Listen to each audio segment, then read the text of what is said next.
Se eu lhe disser que o casamento feliz depende da sua convicção do quanto você é pecador, e se eu lhe disser que o principal versículo da Bíblia para nos ajudar no casamento é Gálatas 5,17, que diz: pois a carne deseja o que é contrário ao espírito, e o espírito o que é contrário à carne. Eles estão em conflito um com o outro, de modo que vocês não fazem o que desejam. Olá, eu sou o pastor Sidney, pastor na Igreja Batista Jardim Floresta, casado com a Rédiva, e nós somos dois pecadores debaixo do mesmo teto.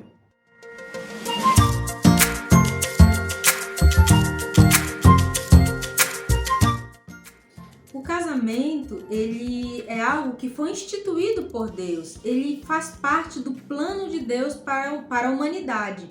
E ele marca o início de uma nova família. Lá em Gênesis 2:24, nós vemos que por essa razão o homem deixará pai e mãe e se unirá à sua mulher, e eles se tornarão uma só carne. Felizes para sempre, né? Se terminasse aí o casamento, né, nós nos tornamos uma só carne, mas é apenas o início. Se o pecado não tivesse entrado no mundo, se não houvesse a queda, como nós falamos, que foi o pecado de Adão e Eva, poderíamos de fato estar felizes como casal. No entanto, o pecado entrou no mundo, então nós ainda somos uma só carne, mas agora nós precisamos lidar com o pecado que habita em nós, com a nossa carne, como a Bíblia diz, pecaminosa. Então, isso causa problemas no casamento. E é por isso que hoje em dia o casamento é difícil e muitas vezes cheio de discussões. Nós listamos aqui alguns problemas que surgem dentro do casamento, como por exemplo, objetivos diferentes. Como, por exemplo, a gente pode citar aqui uma reforma da casa, ou a compra de um carro, que carro vamos comprar, a educação dos filhos. Tudo isso, né, que você falou, podem causar discussões e brigas, porque nós temos pensamentos diferentes, né? A falta de admiração mútua também, né? Temos a tendência de olhar o defeito do outro. Eu foco muito mais na parte ruim, na coisa ruim que tem no outro, no pecado que tem no meu cônjuge, no caso da minha esposa. E assim temos a tendência de ignorar o ponto positivo e olhar os pontos negativos. E quando eu olho os pontos negativos, eu tenho a tendência de me achar melhor do que o outro. A infidelidade também é um outro ponto que é muito prejudicial ao casamento. Muitas vezes é até o motivo de casamentos serem terminados, né? Rompendo assim essa aliança, né, que foi feita lá naquele dia que o casal disse sim um para o outro. E a infidelidade, ela não necessariamente ela é apenas ela acontece quando há o adultério. Não, muitas vezes a infidelidade ela é através da forma que você utiliza as redes sociais, a forma que você fala sobre o seu cônjuge com outras pessoas. Muitas vezes você esconde alguma coisa, né?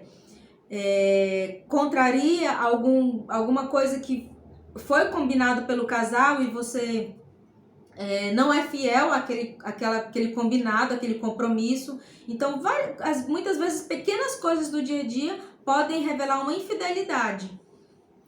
A falta de desejo sexual também é um problema grave em alguns casamentos, tá? Porque isso pode ser apenas o começo para uma traição. Infelizmente, muitos casais, nem todos, né, se sentem confortáveis de conversar sobre a falta de desejo ou explicar porque não tem um desejo sexual. E muitas vezes parece que o desejo acabou, logo também o amor acabou. Eu sei que tem problemas de saúde, tem problemas de depressão que causam essa falta de desejo sexual. É por isso que precisa haver uma conversa dentro do casamento. Mas quando não há, quando o sexo não é algo dentro do casamento, já não é algo mais buscado, infelizmente isso pode causar grandes dificuldades dentro do casamento. A divergência na educação dos filhos também é um ponto que costuma gerar muito atrito dentro do casamento. E é algo muito comum nas famílias, entre os casais, né? Por exemplo, se deixa a criança comer doces, comer chocolate ou não, em que escola vai colocar os filhos, se deixa a criança sair com os amigos ou não. Então essas divergências na forma como se cria os filhos também gera dificuldades. Um outro problema é o problema financeiro. Nós fizemos uma pesquisa aqui na igreja com os casais e o que deu em primeiro lugar com relação às discussões dentro do casamento foi justamente o financeiro, né? Mais de 25% dos casais aqui na igreja, na Batista de Floresta, disseram que o problema financeiro é um dos principais motivos para discussões. Muitos casais não conseguem sentar e conversar sobre isso, geralmente porque tem objetivos diferentes ou alguém gasta além do que pode. Bom, você sabe como o financeiro interfere dentro do seu casamento, né? Bom, nós falamos apenas de alguns problemas que podem surgir dentro do casamento e se você perceber, todos eles têm uma origem no pecado. Cada um do que eu citei, o pecado ele vai estar envolvido. Então, como solucionar esses problemas? Comprando um livro e lendo 7 passos para o casamento feliz, como fazer a sua esposa feliz, ou fazer um curso de libertação espiritual para dentro do casamento. Descobrir quais são as linguagens de amor do cônjuge. As 5 linguagens de amor, um livro que eu já li e que eu já apliquei com a minha esposa e funciona. As linguagens de amor da minha esposa, mas a ideia, será que vai resolver se eu simplesmente entender a linguagem de amor dela? Bom, nós cremos que não. Nós cremos que é muito mais profundo. Eu preciso ir à raiz do problema. O Senhor Jesus Cristo, no Sermão do Monte, ele vai dizer para as pessoas o seguinte: ouviste o que foi dito, não adulterarás. Porém, eu vos digo, qualquer que olhar com desejo já está adulterando. Não adulterarás, ele é um paliativo. Jesus Cristo, ele vai na raiz do problema. Se você já na tua cabeça, na tua mente já pensou, você já adulterou, né? Não matarás é o paliativo, mas a raiz do problema é qualquer que se irá contra o outro já está pecando. Então, nosso objetivo aqui com este vídeo é irmos à raiz do problema, dos nossos problemas particulares e os nossos problemas também como casal. O maior problema e o maior desafio no casamento é vencer o nosso coração pecaminoso. Me permita recitar mais uma vez Gálatas 5,17. Leia comigo. Porque os desejos da carne são contra o espírito, e os desejos do espírito são contra a carne, pois estes estão opostos um ao outro, para vos impedir de fazer as coisas que quereis fazer. O que Paulo nos aponta aqui é que o desejo da carne é contra o espírito, e perceba que esse espírito está com um E maiúsculo, é o Espírito de Deus. Então, os desejos do espírito são contra a carne. Esses dois estão opostos e estão dentro de nós. O desejo da carne, ele quer impedir você de fazer as coisas que vocês querem fazer. É o que Paulo diz em Romanos: aquilo que eu quero, eu não faço, e aquilo que eu não quero, eu faço. Então, o pecado está a todo momento tentando tomar a primazia em nossa vida, quer ditar as nossas vidas. A questão é como nós podemos lidar com este pecado, ou melhor, eu preciso reconhecer que este pecado está na minha vida. E aí eu tenho aqui 3 perguntas para os casais que estão nos assistindo. Primeiro, para nossa reflexão, né? Se eu amo o meu cônjuge, por que muitas vezes eu lhe dirijo palavras ofensivas, palavras duras, palavras que vão magoar? Se eu amo também o meu cônjuge, por que eu acho tão difícil tratá-lo como se eu amasse? E uma terceira pergunta: por que nós reagimos mal quando recebemos alguma crítica do nosso cônjuge? São perguntas que de fato nos fazem refletir, né? Essa primeira, por exemplo, é algo que eu fiquei refletindo. Se eu amo a Rédiva, por que às vezes eu dirijo palavras ofensivas para ela? Por que às vezes eu fico com a cara fechada? Por que às vezes eu fico sem falar com a Rédiva? Se eu a amo e eu quero o bem dela, quantas vezes eu fiquei separado no meu quarto, por exemplo, doido de vontade de chegar e falar, olha, me perdoa, vamos fazer as pazes, eu não quero, nunca mais vou fazer aquilo, né? Mas ao mesmo tempo eu ficava dizendo, não, ela que tem que vir aqui, ela que tem que falar comigo, é ela que tem que pedir perdão, né? Então, eu quero fazer, mas eu não consigo fazer. Eu não consigo fazer o bem ou o que está de acordo com a vontade de Deus, porque o pecado está falando mais alto. O meu coração enganoso está me enganando. Ele está fazendo com que eu creia que eu preciso ser mais valorizado, ou que eu preciso de perdão. Eu. Nesses momentos, nós precisamos buscar a palavra de Deus, nós precisamos buscar o Evangelho para reconhecer de que eu sou um pecador. Assim como também a minha esposa é pecadora. E se ela erra, ela erra por conta do pecado que também a motivou, do coração enganoso que motivou ela a pecar. Dizer eu sou pecador é olhar com ousadia para uma realidade fundamental que muitas pessoas não querem nem sequer olhar. De uma certa forma é difícil você dizer assim, eu sou pecador, né? Porque nós somos cristãos, Jesus Cristo já me perdoou, né? Então eu creio que os meus pecados já estão perdoados, já são justificados. No entanto, a realidade desta vida é que, enquanto eu estiver aqui nesta terra, eu vou cometer pecados. E quando nós reconhecemos essa realidade dolorosa das nossas vidas, de que nós somos pecadores, de que nós erramos mesmo, muitas coisas que são grandes, elas se tornarão mais claras e elas irão ajudar no nosso relacionamento, nós teremos mais clareza para entender alguns porquês que estão levando aos atritos e vão fazer com que a gente possa tomar as atitudes que nos levem a solucionar. Fica muito mais evidente que o pecado ele acaba afetando a nossa vontade. Quando você compreende que o pecado ele vai te fazer mal e ele faz de fato mal, ele vai afetar a sua vontade, como nós já falamos aqui, né? Aquilo que você quer fazer, você não consegue fazer. O pecado também afeta o teu corpo. Você percebe que você fica doente, ansioso, depressivo, né? Dá dor de cabeça quando você se coloca na briga com o seu cônjuge.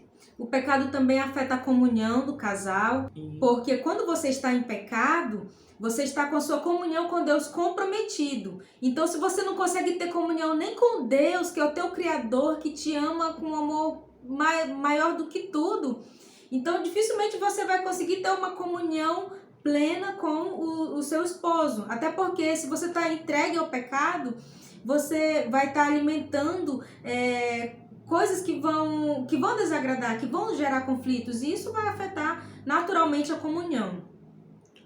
O pecado também afeta a nossa relação com os outros, né? Não apenas a minha relação com a minha esposa, mas também a minha relação com os meus filhos. Imagine para você o quanto deve ser difícil para um filho ver os pais discutindo ou os pais brigando por alguma coisa. Por mais que os pais queiram brigar ou discutir dentro do quarto reservado, né?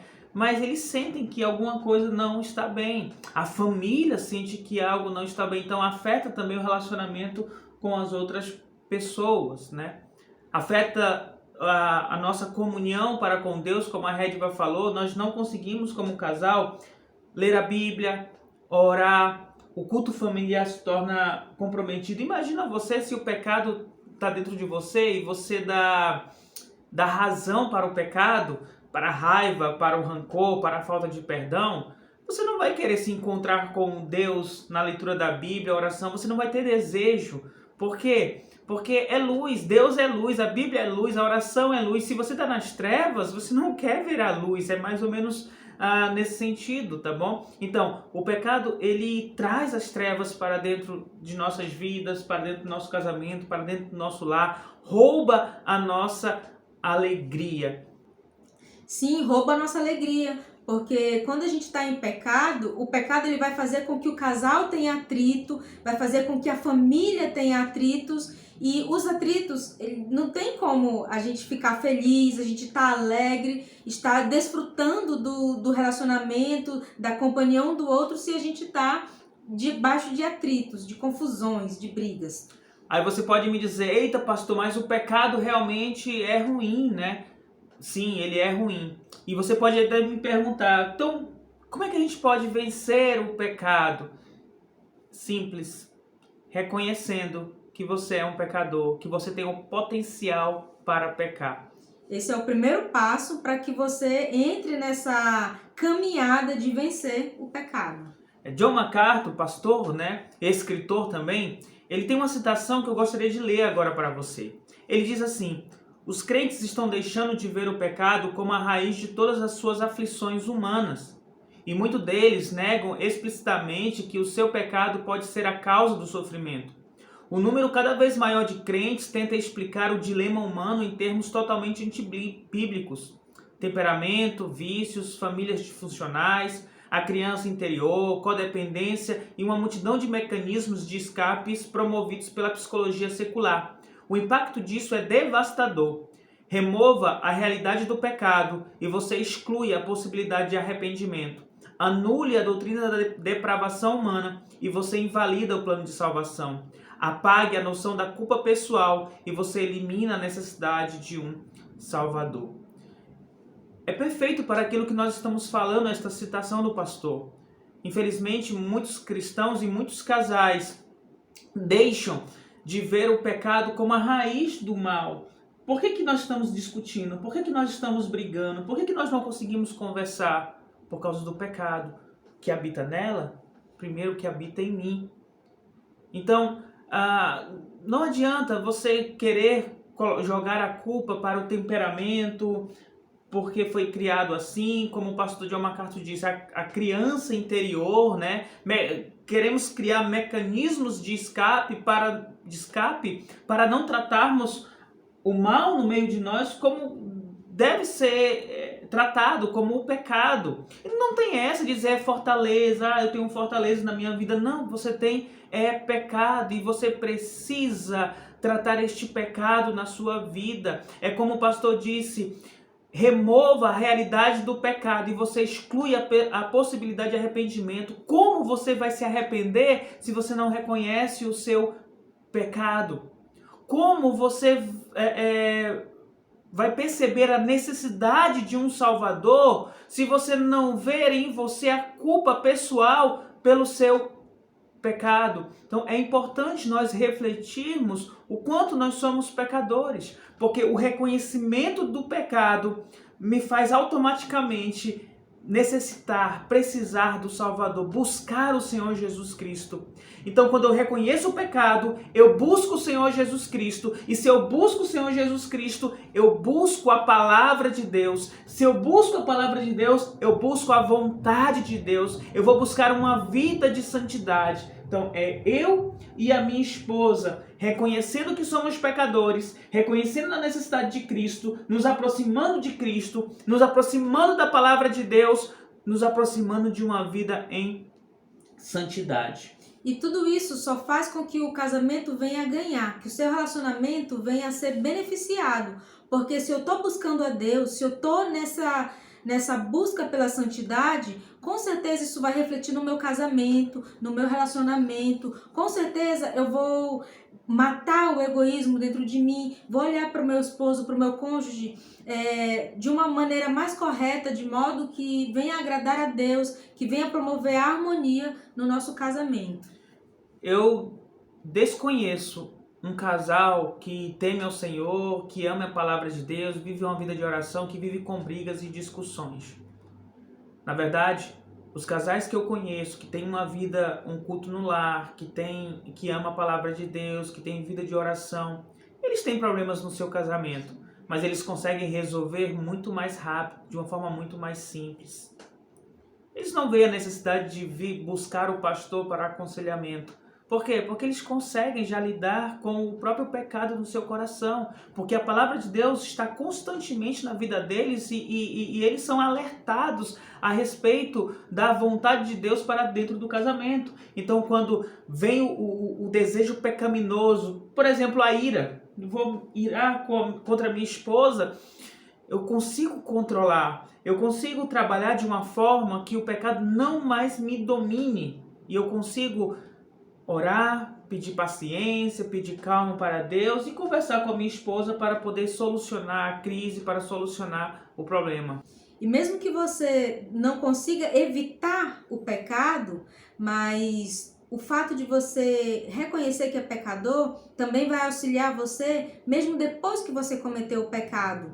Porque se você reconhece que é pecador, você tem condições de se arrepender e de chegar ao seu cônjuge com todo amor, com todo carinho e pedir perdão, sabe? E tentar pensar em formas de não cometer mais aquele pecado, não ter mais aquela escolha errada que magoou o seu cônjuge.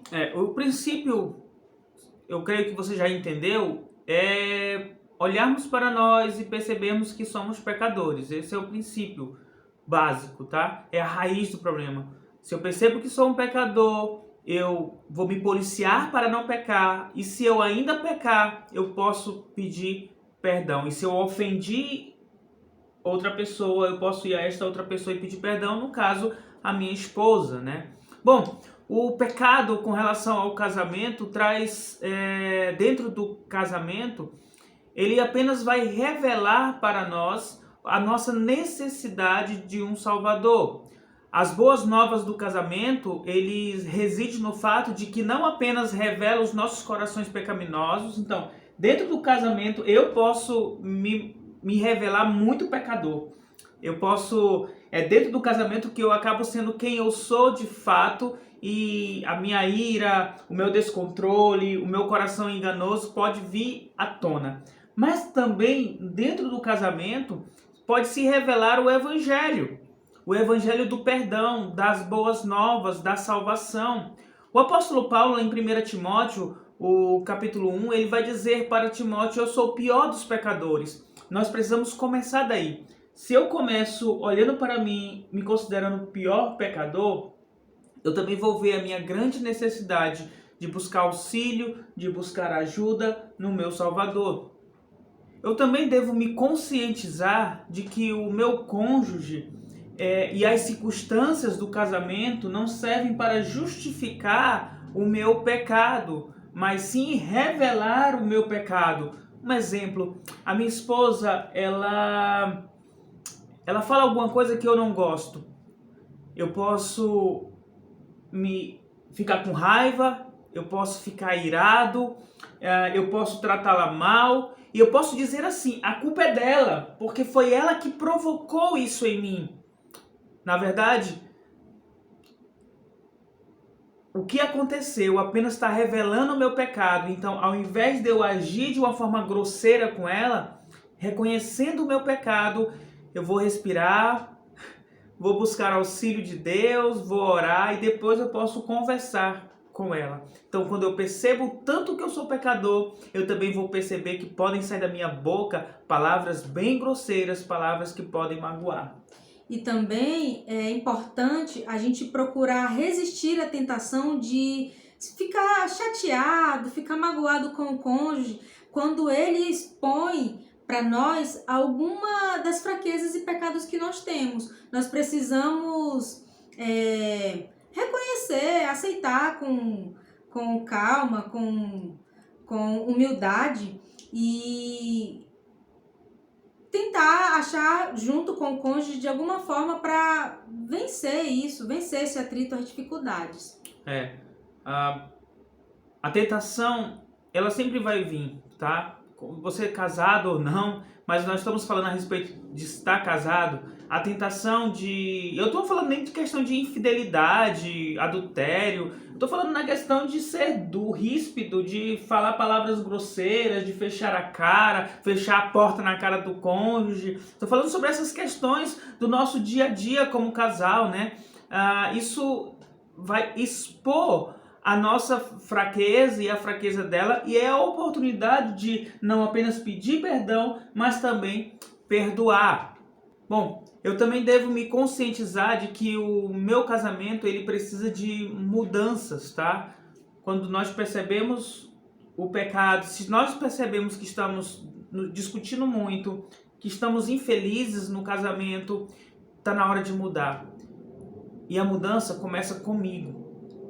Eu preciso chegar à percepção de que a única pessoa que tem que mudar no meu casamento sou eu. Eu preciso mudar. E depois a minha esposa junto comigo, se ela também reconhece, nós estamos alinhando os nossos pensamentos e teremos um caminho muito mais tranquilo pela frente. Devo me conscientizar de que a graça de Deus também ela me é suficiente. John Newton, aquele que escreveu Maravilhosa Graça, em seu leito de morte ele diz: pouco me resta da minha memória, porém me lembro de duas coisas, que eu sou um grande pecador e que Jesus é um grande Salvador. Eu sei que muitas vezes o nosso cônjuge ele não é tão cristão como deveria ser. Eu sei que existem muitos casais e que um luta muito mais pelo casamento do que o outro. Eu sei que existem muitos que oram, que perseveram, que leem a palavra de Deus e o que recebem do cônjuge, como nós falamos, é patada, é palavras grosseiras e algumas vezes até infidelidade. O que eu digo para você é que permaneça fiel, permaneça firme em Deus. Que o perdão continue presente em sua vida. Saiba que a graça de Deus é suficiente, mas continue orando pela conversão do seu cônjuge, confiando de que Deus pode mudar os corações. Se mudou o teu coração, também pode mudar o coração da tua esposa ou o coração do teu esposo. O maior benefício de reconhecer a nossa pecaminosidade é que ela torna a obra de Cristo preciosa para nós. Quando eu reconheço o quanto eu sou pecador, eu vou reconhecer também que o que Jesus Cristo fez na cruz do Calvário por mim foi precioso demais. Em Lucas 5, do 31 ao 32, Jesus diz que veio para os que estão doentes. Ele não veio para aqueles que se consideram justos, mas para os pecadores, porque os pecadores, eles precisam se arrepender. Então, somente os pecadores precisam de um Salvador. Somente quando eu reconhecer que eu sou pecador é que eu vou buscar ajuda, é que eu vou buscar auxílio do Senhor Jesus Cristo. Enquanto você ficar lutando com o teu egoísmo, ficar lutando com você mesmo, com a pecaminosidade na sua vida, com seus desejos pecaminosos, enquanto você der espaço na tua mente e no teu coração para as coisas que são neste mundo, você vai ficar lutando, você vai ser infeliz, você estará fora dos propósitos de Deus. Agora, quando você reconhece que essa luta que você está travando com o teu pecado, você não vai conseguir vencer sozinho, você tem a oportunidade da vitória. Então, eu reconheço que sou pecador e eu vou buscar o meu Salvador. É o começo da graça. Reconhecer que é pecador é o começo da graça. Tá aqui minha camisa, né? É de botão. Você que usa camisa de botão sabe, se você começa errado colocar os botões, no final a camisa vai estar torta. Você começa errado, você termina errado. Como é que nós podemos começar certo o nosso casamento? Ah, pastor, já estou casado há anos. Não importa. A partir de hoje você pode começar certo. Pode começar botando o botão, colocando o botão na camisa no lugar correto. E no final vai dar certo. Comece reconhecendo o quanto você é pecador. Um pastor certa vez disse: até que o pecado seja amargo, Cristo não será doce. Enquanto você não reconhecer a podridão do pecado na sua vida, o quanto o pecado te faz mal, o quanto o pecado prejudica o seu casamento, você não vai reconhecer a necessidade do Senhor Jesus Cristo, da intervenção divina dentro do teu casamento. até que compreendamos o problema do pecado, não poderemos nos deleitar na solução que é o Senhor Jesus Cristo. Há esperança para os pecadores, há esperança para o casamento. E essa esperança reside justamente no Evangelho de Deus, justamente no Senhor Jesus Cristo.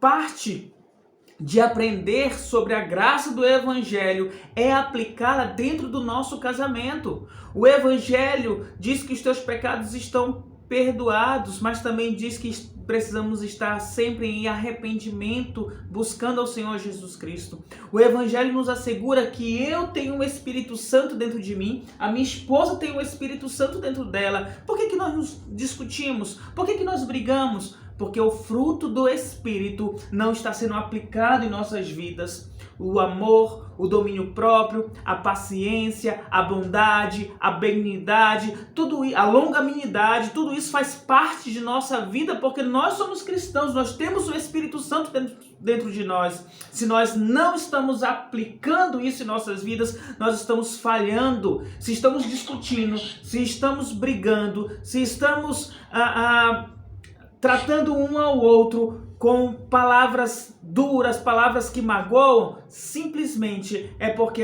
não estamos permitindo que o Espírito Santo tome conta de nossas vidas. Você, querido irmão, que crê no Senhor Jesus Cristo, que tem a sua esposa, que tem seu esposo, reconheça a sua necessidade do Salvador diariamente. Só assim poderemos de fato ter um casamento feliz. O que é o casamento? Bom, embora seja essencial você responder a esta pergunta, o que é o casamento, o mais importante para definir o casamento é o que Deus diz sobre ele. É indispensável para qualquer casal entender o propósito do casamento, mas o propósito do casamento está diante de Deus, porque foi Ele quem criou o casamento. O casamento, ele é a união entre um homem e uma mulher, no qual ambos deixam a casa dos seus pais para se unirem através de uma aliança que será permanente enquanto eles viverem. Uma só carne, né? Nós vemos pelo menos 4 versículos da palavra de Deus: Gênesis 2:24, Mateus 19, de 5 a 6, Marcos 10, de 7 a 8, Efésios 5:31, dizendo que marido e mulher, eles são uma só carne. O propósito de Deus para o casamento é uma aliança perfeita e uma aliança vitalícia diante do Senhor. Não é eterna, mas é vitalícia. Enquanto eu viver, nós estaremos juntos em casamento. E essa aliança não pode ser quebrada. Essa aliança inclui a cumplicidade, o amor um pelo outro, a paciência, a bondade, que só é conseguida através do Espírito Santo de Deus. Mas primeiro, reconheça a sua necessidade do Salvador diariamente. Alicerce a tua vida na palavra de Deus, a vida do teu casamento na palavra de Deus. Que o Evangelho de Deus, que perdoa os pecados, seja uma realidade constante no teu casamento.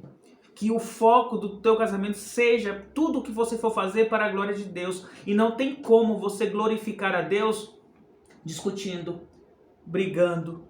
Não tem como você trazer glória ou glorificar a Deus mentindo, olhando o que não deve no seu celular ou no seu computador. Não tem como. Cuidado com a mão de Deus, que a mão de Deus ela é pesada, a disciplina do Senhor dói. Então, se nós queremos ter as bênçãos de Deus no nosso casamento, nós precisamos reconhecer a necessidade desta glória no nosso casamento. Que o nosso objetivo seja de fato reconhecer que sou pecador e isso possa me motivar a buscar diariamente o Senhor Jesus Cristo. Nós somos pecadores. Isso não é motivo para a gente estar chorando, para a gente estar dizendo: eu discuto com você, eu brigo com você, eu ajo desta forma com você porque eu sou pecador. Isso não é motivo. Eu ajo dessa forma, eu discuto com você, eu falo de uma forma áspera com você. Eu sou um pecador e eu peço perdão por isso. e eu vou buscar o auxílio do Senhor Jesus Cristo para que eu possa mudar, para que de fato os frutos do Espírito sejam uma realidade na minha vida. O que um pecador faz? Hebreus 4,16. Assim sendo, aproximemo-nos do trono da graça com toda a confiança, a fim de recebermos misericórdia e encontrarmos graça que nos ajude no momento da necessidade. Então, meu querido irmão, que você, sua esposa, que o casal possa se aproximar do trono da graça de Deus com toda a confiança, recebendo dele a misericórdia, encontrando graça diante de Deus, graça para te ajudar no momento de qualquer necessidade.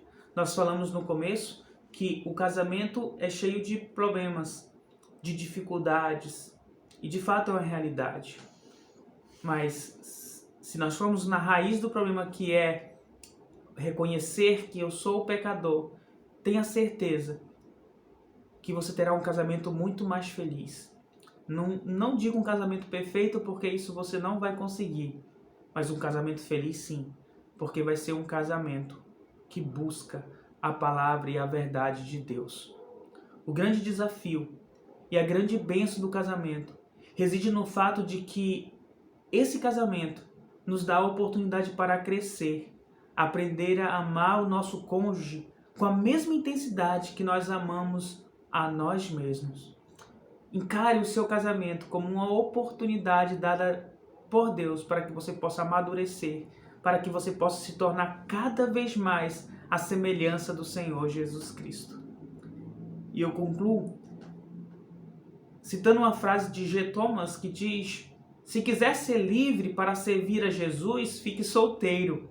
Mas se você quiser tornar-se mais como Jesus, case-se. Pois o contexto da vida de casal lhe obrigará a encarar questões de caráter que você não teria de encarar fora dele.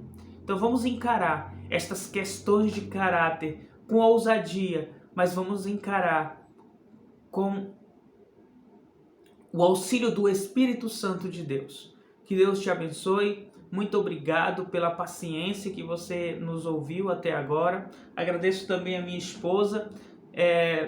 Não é comum, né, ela estar em vídeo ou fazer o vídeo, então tem o próprio nervosismo, né? Até da minha parte também cria assim um nervosismo, mas nós precisávamos falar com vocês a respeito desse assunto. Nós somos dois pecadores debaixo do mesmo teto, mas precisamos ser pecadores que reconhecem e que buscam a Deus diariamente para que o pecado não tenha vitória. Graças a Deus nós podemos dizer: eu e minha casa servimos ao Senhor. E a nossa oração é que você também possa dizer em tua casa, tá bom? Então, sexta-feira, sábado e domingo nós continuaremos a falar sobre o casamento, sobre a família aqui na Igreja Batista Jardim Floresta, tá? Muito obrigado, que Deus nos abençoe. Vamos orar. Senhor Deus, obrigado, ó Pai, por compartilhar com os nossos irmãos, ó Pai, da Tua palavra, Senhor, e compartilhar, ó Pai amado, a respeito do casamento, ó Deus, e em especial o reconhecimento que somos pecadores e que nós precisamos do Salvador. Que o Senhor Jesus Cristo possa iluminar nossas vidas, Pai, e nos fortalecer dia após dia, Senhor, para que esse casamento seja vivido de acordo com a Tua vontade, ó Pai. Restaura os casais, ó Pai, restaura, Senhor, a intimidade, restaura, Pai amado, aqueles que estão em conflito, ó Pai amado, restaura pela Tua palavra, Senhor Deus. Obrigado, Senhor, pela oportunidade que o Senhor nos deu de falarmos sobre este assunto. Assim eu oro agradecido, em nome do Teu Filho amado Jesus Cristo. Amém. Amém? Muito obrigado.